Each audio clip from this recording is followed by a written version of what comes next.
어제 말씀은 이제 바울이 2차 전도 여행을 떠나기 전에 마가를 데려갈 것이냐 말 것이냐 이 문제로 바나바와 심히 다투었습니다. 굉장한 다툼이라는 거죠. 결국은 바나바는 마가를 데리고 구브로로 떠나버립니다. 구브로는 바나바의 고향이기도 하고 마가 요한의 고향이기도 합니다. 마가는 바나바의 생질이라 그랬죠. 누이의 아들입니다. 그런 이제 갈등이 있었다 그랬죠. 근데 결국은 어떻게 된다 그랬죠. 화해하고 마가가 요한의 그 바울의 동력자가 됩니다. 한 이제 그 순간에 일어난 이제 사건들이죠. 그게 이제 인간의 제가 한계라 그랬죠. 어제 제가 자세하게 설명을 드렸습니다. 그리고 이제 바울은 어디로 갔을까? 원래 이제 1차 전도 여행 때 세워진 교회를 돌아보기 위해서 2차 전도 여행을 떠납니다. 목적이 그 교회들을 굳건하게 세우자. 지금 안디옥 교회 문제가 있었죠. 이방 교회이다 보니까 율법과 할례의 문제로 이미 15장에서 예루살렘 교회 회의가 열려져서 그것이 일단락됐습니다. 내용이 뭐죠? 할례는 구원의 조건이 아니다. 예수 믿으면 할례 안 받아도 구원받는다. 이게 공식적으로 제정이 됐습니다. 굉장히 이제 중요한 회의라고 제가 이야기를 드렸어요. 그러면 이제 2차 전도 여행 목적이 이런 여러 가지 그 안디옥 교회에서도 일어난 문제들이 있고, 그러니까 당연히 그쪽도 헬라인, 이방인들이기 때문에 얼마든지 여러 가지 문제가 일어날 수 있습니다. 그래서 그거를 바로잡고 교회를 굳건하게 세우기 위한 목적에서 2차 전도 여행이 이제 시작이 됩니다. 그럼 2차 전도 여행을 가려면 원래 1차 전도 여행이 어디로부터 시작이 되죠? 구브로에서부터 시작이 되잖아요. 그럼 구브로로 가는 게 옳습니다. 둘이 나눠져 버렸습니다. 그리고 이미 바나바는 고향이니까 아이 구브로로 나 배 타고 간다 그러고 먼저 가버렸어요. 거기 이미 가 있죠. 구브로에는 바나바와 마가가. 그러니까 굳이 바울이 또 거기 갈 이유가 없잖아요. 또 관계도 좋지도 않고. 그러니까 바울은 우리는 그러면 반대로 올라가자. 예를 들면 그슬로 올라가는 거예요. 그게 어디냐 그러면은 위쪽입니다. 수리아와 밤빌리아 지역으로 해서 소아시아 지역으로 들어갑니다. 그걸 여러분들이 이제 갈라서게 된 이후에 코스가 그렇게 진행이 됩니다. 여러분 지도를 한번 내보시면 어제도 이제 봤겠지만 오늘 몇 군데 이제 그 지명이 나오고 있습니다. 거기 이제 여러분들이 지도를 보시면 바로 위쪽이 그 안디옥 교회 위쪽이 수리아입니다. 시리아라 그러죠. 그 지역이 이제 올라가 보면은 다소도 나오고 더베, 루스드라, 이고니온 이렇게 나오죠. 그래서 오늘 일제를 보니까 수리아에서 다소는 누구의 고향일까요? 바울의 고향이죠. 고향을 거쳐서 더베를 갑니다. 더베를. 더베에서 그 위쪽이 루스드라, 안디옥, 그 이고니온 여기까지 오늘 나오는 이제 내용입니다. 이 지역을 여러분들이 기억을 하시기 바랍니다. 그래서 바울이 더베와 루스드라에 이르러서 한 중요한 일이 일어납니다. 그게 뭐냐 하면은 디모데를 만납니다. 디모데. 거기는 이제 이미 제자라고 기록이 되어 있죠. 그의 어머니는 믿는 유대 여자요. 유대인인데 이방 나라에서 예수를 믿었다는 거예요. 굉장한 일입니다. 왜 그랬다고요? 왜 믿었을까요? 1차 전도 여행 때 이미 복음이 전거됐는데 믿게 됐다. 근데 아버지는 헬라인이에요. 본토인이죠. 그래서 성경에 나오는 유대인, 헬라인 그러면 헬라인은 다 이방인들을 이야기합니다. 그러잖아요. 유대인들이 아니니까. 어머니는 유대인에다가 복음을 받아들이고 크리스찬이 된 거예요. 근데 아버지는 헬라인인데 크리스찬이 된 거예요. 예를 들면은 자, 여기 디모데가 나옵니다. 디모데가 바울의 제자로서는 뭐 바울과 디모데죠. 진짜 아버지와 아들의 관계가 되어졌습니다. 근데 거기 디모데라는 이름이 뭘까? 그 뜻이 있습니다. 디모데. 티모데오스입니다. 티모데오스 원래. 그럼 뒤에 나오는 데오스는 하나님이거든요. 이름이라는 말이. 근데 티모는 뭘까? 영광입니다. 영광. 근데 디모데의 이름은 하나님의 영광입니다.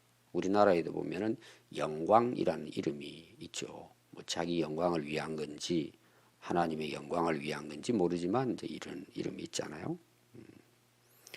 근데 그의 어머니는 이제 유니게, 어머니는 유니게, 그리고 외할머니는 로이스입니다.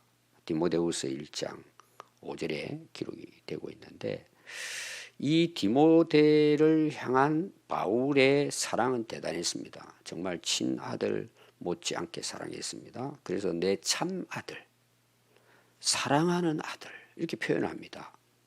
디모데전서 1장 2절, 디모데후서 1장 2절 여기 다 그렇게 디모데에게 보내는 거잖아요. 디모데 전후서니까. 그리고 그 구전으로 내려오는 이야기가 뭐냐면 디모데는 에베소 교회의 감독이 됩니다. 총 지도자가 되는 거죠.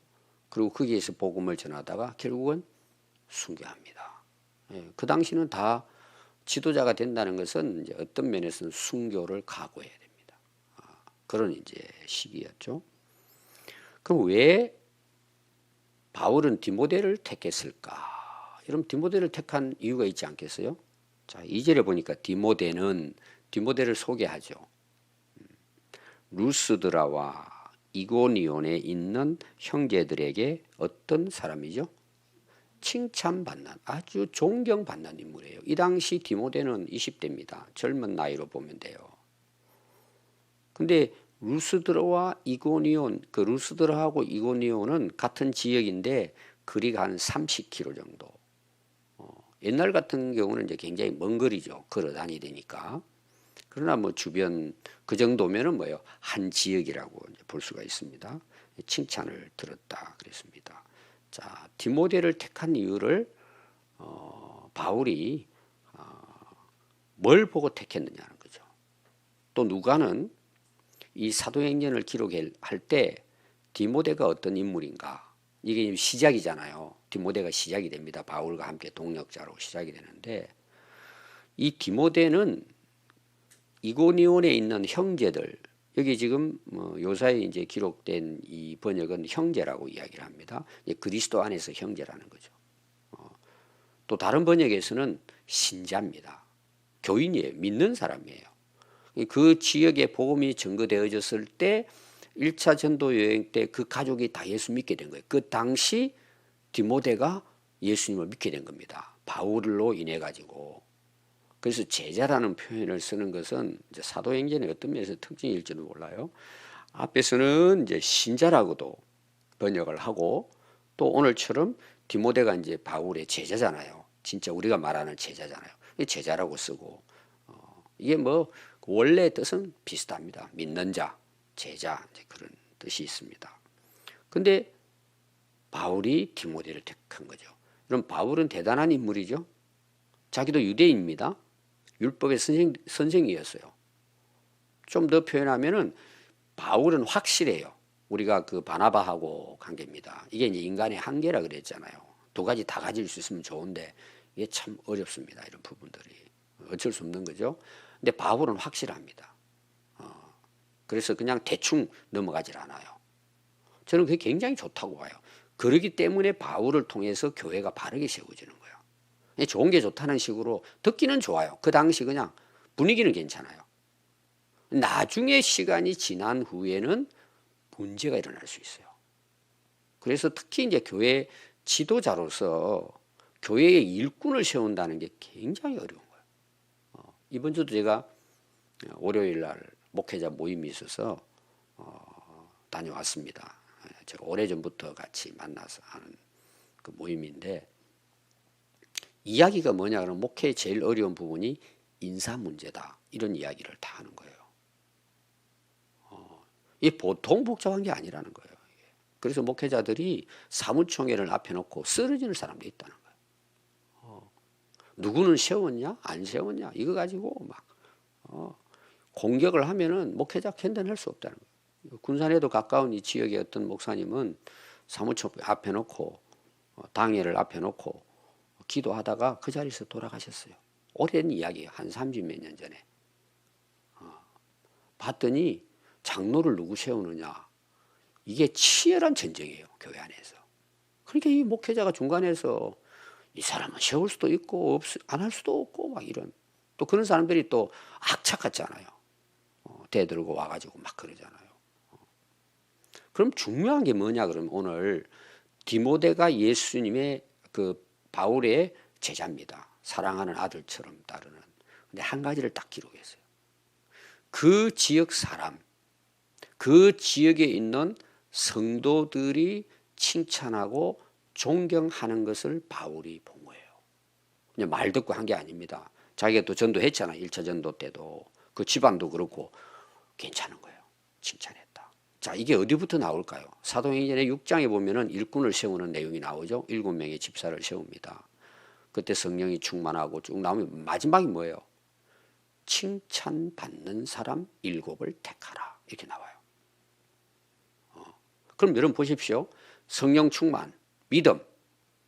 자, 이거 우리가 눈에 잘 보여요, 안 보여요? 안 보입니다. 저 사람이 진짜 막 불같이 막 뭐 소리 내고 기도는 하는데 진짜 저게 성령의 역사인지, 막 열정적으로 열심히 일을 하는데 정말 성령의 이끄심을 받은 건지, 이거 보통 사람들은 구별하기 어려워요. 근데 정확하게 구별할 수 있는 건 뭐죠? 객관적인 것은 사람들이 존경하는 거예요. 그럼 존경은 왜 할까요? 이유가 있겠죠. 그 사람이 실제 살아가는 삶이에요. 보여주는 삶이에요. 물론 그것도 외식하는 사람이 있지만 여러분 한 동네에서 오래 살면은요 그런 것도 안 통해요. 그 잠시 보여주는 식은 다른 동네 가면 돼요. 그 사람들은 그거밖에 안 보이니까. 근데 마을에서 태어나서 함께 살아가는 사람은 우리 교회로 말하면 30년 개척해서 지금까지 신앙생활 한 거 보면은 성도들이 다 알아요. 모르겠습니까? 저도 아는데. 그러니까 디모데는 확실한 사람이에요. 그 대단한 바울이 디모데를 제자로 삼는 거예요, 진짜. 그러니까 칭찬받는 게 굉장히 중요하다. 실제로. 여러분 그렇잖아요. 집에 가서도 그렇고 직장 생활에서도 그렇고 교회 안에서도 사람들이 여러분 그냥 칭찬하겠습니까? 다 그 이유가 있단 말이에요. 칭찬받는 사람을 택했습니다. 또 디모데 전서 3장 7절에 보면 교회 일꾼에 대한 걸 설명합니다. 감독부터 집사 이야기가 쭉 거기 나오는데 어떤 조건이 거기 나오느냐 하면 선한 증거를 얻은 자를 뽑으라는 거예요. 선한 증거예요. 그 사람이 지금까지 살아오면서 하나님 앞에 오늘 말하면 착하고 선하고 바르게 살아온 증거를 보라는 거예요. 그 증거가 뭘까요, 여러분? 삶이잖아요. 꾸미는 게 아니고 실제 그 사람이 살아온 삶이에요. 여러분 우리가 하나님 앞에 가서 심판을 받습니다. 심판대 앞에. 그럼 여러분 뭘로 심판을 받아요? 우리 행위로 심판을 받는 거예요. 행위의 책이 나오잖아요. 두 가지 심판이 있습니다. 지옥 천국에 대한 심판도 있지만 하나님께서 상 주는 심판도 있단 말이에요. 구분할 때. 그건 내가 행한 대로 갚는 거예요. 오늘 많은 성도들이 믿음은 구원은 믿음으로 받지만 행위를 가볍게 생각을 해요. 하나님은 거룩하신 분이고 하나님은 위대하신 분이신데 우리가 그분 앞에 탈로 단하잖아요. 지금 우리 살아가는 삶이 외식이 통할까 하나님 앞에. 사람들은 그 모습 보고 야 착하게 생겼구나. 저도 어떨 때는 속을 수 있어요. 하나님은 절대 속지 않으세요. 지금 제가 이 땅에서도 하나님의 심판은 있다고 제가 이야기해서 우리가 말하는 그냥 뭐 벌 내리는 이런 차원이 아니고 하나님이 구분한다면 사람들을. 여러분들이 교회 안에서 오해하는 부분이 뭐냐 그러면 우리 다 믿는 사람이고 이 사람 저 사람 뭐 차별하냐 그래요. 여러분 구원은 차별이 없어요. 헬라인이나 유대인이나 믿음으로 예수 이름으로 구원받아요. 하나님의 일을 할 때는 구분해요. 사람들은 이걸 놓쳐버리는 거예요. 왜 나를 갖다가 차별하냐? 여러분 시킬 만한 시키는 거 일은. 근데 이걸 자기는 그동안에 그렇게 살아놓지 못하고 뭐예요? 굉장히 기분 아파하는 거예요. 나를 무시했냐고. 저는 이제 개인적으로 초창기는 그랬습니다. 집사 임명하고 1년 딱 끝나면 다시 기록해서 기록도 하지 않는 사람 뺀 적도 있어요. 제가. 정확하게 하자 이거를.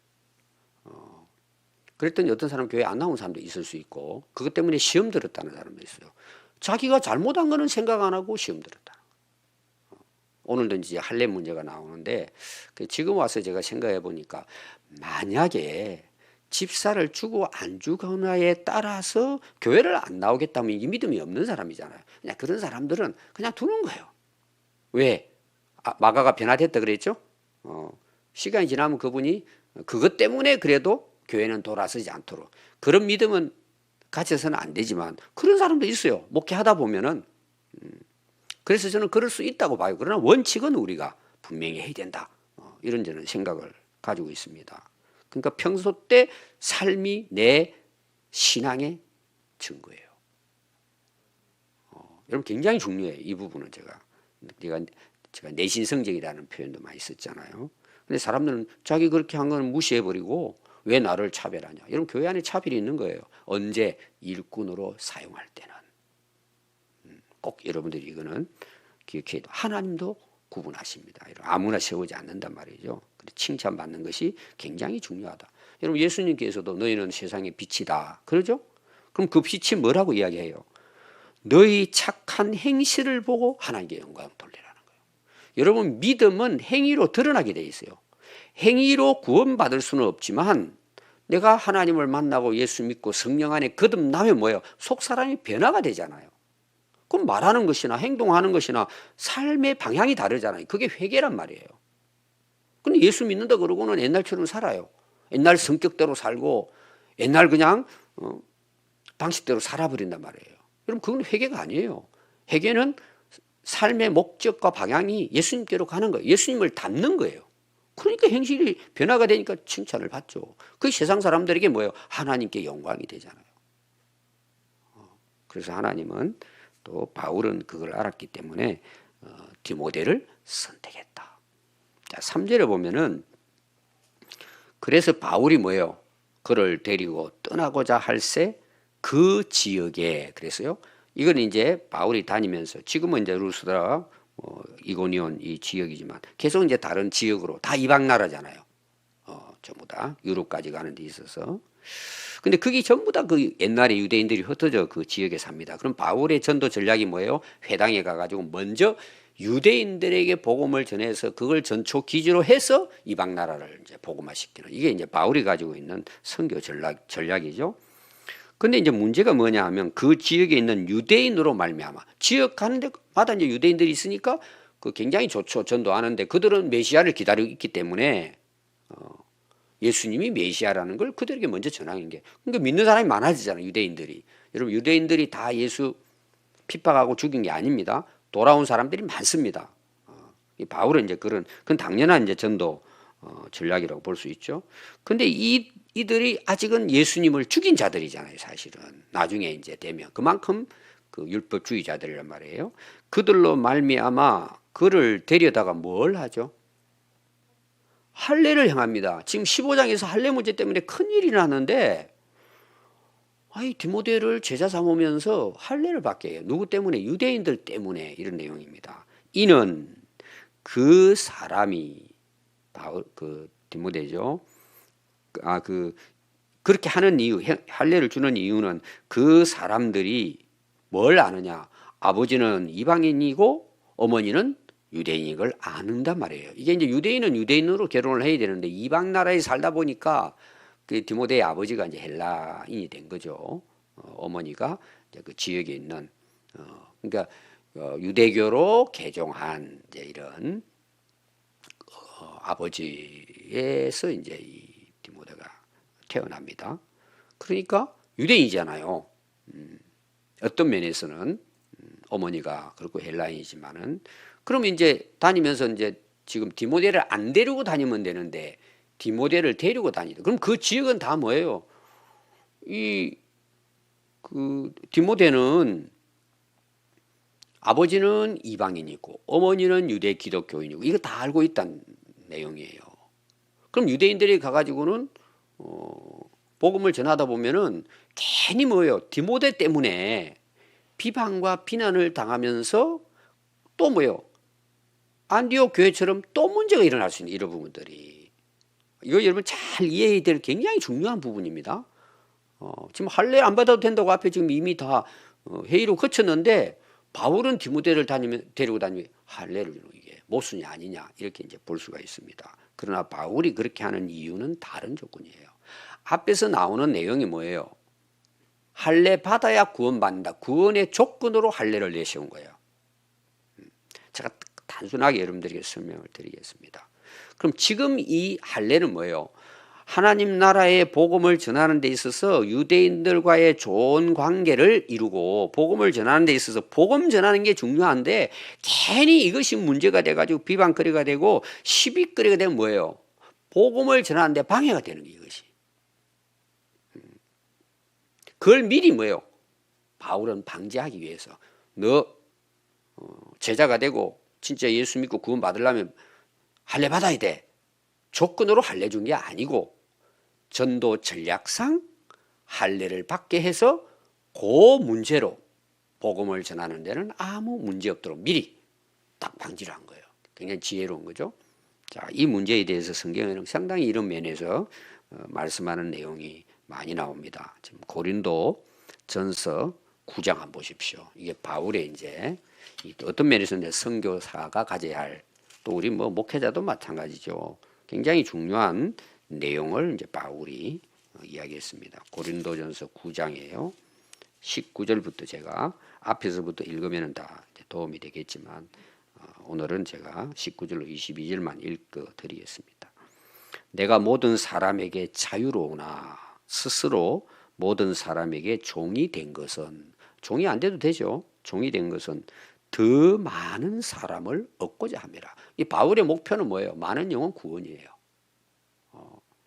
유대인들에게는 내가 유대인과 같이 된 것은 유대인들을 얻고자 함이요, 율법 아래 있는 자들에게는 내가 율법 아래 있지 아니하나 율법 아래 있는 자 같이 된 것은 율법 아래 있는 자들을 얻고자 함이요, 율법 없는 자에게는 내가 하나님께는 율법 없는 자가 아니요 도리어 그리스도의 율법 아래 있는 자이나 율법 없는 자와 같이 된 것은 율법 없는 자들을 얻고자 함이라. 약한 자들에게나 내가 약한 자와 같이 된 것은 약한 자들을 얻고자 함이요, 내가 여러 사람에게 여러 모습이 된 것은 아무쪼록 몇 사람이라도 구원하고자 함이니 내가 복음을 위하여 모든 것을 행함은 복음에 참여하고자 함이라. 아멘. 해답이 되겠죠? 충분히 바울은 이런 정신을 가지고 선교 여행 복음을 전거했습니다. 자, 4절 말씀을 보시면 여러 성을 향해 다닙니다. 갈 때에 예루살렘에 있는 사도와 장로들이 작정한 규례를 그들에게 주어 지키게 합니다. 예루살렘 교회에서 결정난 결정문을 이제 바울이 가지고 다녀요. 그럼 유대인들이 거기다 계속 이제 이야기를 할 거잖아요. 그러니까 너희들 할례 안 받아도 돼. 율법 안 지켜도 돼. 지금 디모데는 아무 문제 없습니다. 이미 그걸, 그리고 바울이 제가 볼 때는 이런 생각이 들었어요. 뭐 그 나이가 20대인데 할례를 받게 하냐. 그냥 다니면서 우리 어머니 유대인이고 유대인으로 기독교인이야. 그래서 내가 어릴 때 나는 그냥 할례 받았어. 디모데가 거짓말 하면 되잖아요. 그건 뭐 중요한 것도 아니잖아요. 저는 이런 부분들이 굉장히 중요하다고 봐요. 이 바울의 그 확실한 거예요, 이게. 그렇다고, 그래, 그러면 어머니가 유대인이니까, 당연히 그렇지. 따지고 물으면. 모르겠어요. 실제로 그 사람이 다니면서 따져 물었는데 모르겠어요. 그러나 바울은 뭐예요? 거짓말 할 필요 없다, 이거죠. 그거 가지고 무슨 복음을 전하는데 끄리끼게 하냐? 미리 다 이렇게 방지하는 거예요. 아까 제가 그 고린도서 9장의 말씀 여러분 잘 이해해도 오늘날 우리가 신앙생활하면서 이웃과의 관계 속에서도 이 부분을 놓치면 안 돼. 굉장히 중요해요. 그런데 뭐예요? 예루살렘 회의에서 결정한 것은 따르라는 거예요. 정한 것. 그게 뭐죠? 우상 숭배와 관련된 음식들 먹으면 안 된다. 우상을 멀리하라는 거죠. 아예 끊으라는 거 우상은 엄행입니다. 그 당시 이방인들의 성적인 그 풍습, 관습 이런 거 있죠. 아주 잘못된 부분들, 문란한 것들. 오늘 우리는 말하면 동성애하면 안 돼 이 말이에요. 예를 들면은 이제 그런 내용입니다. 또 피를 먹지 말라는 것.